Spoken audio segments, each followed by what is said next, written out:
Want to recover deleted messages on your iPhone running iOS 26?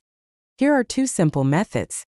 First, open the Messages app, tap Filters, then tap Recently Deleted to view messages deleted in the last 30 days. Select the conversation you want to restore, tap Recover Messages in the bottom right, and confirm.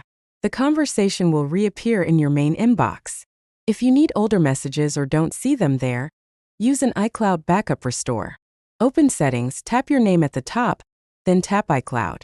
Tap Manage Storage, then Backups, and choose the backup dated before you deleted the messages. Go back to Settings, tap General, then tap Transfer or Reset iPhone and select Erase all content and settings. After your device restarts, follow the setup prompts, choose Restore from iCloud Backup, sign in with your Apple ID, and pick the backup you selected. Wait for the restore to finish.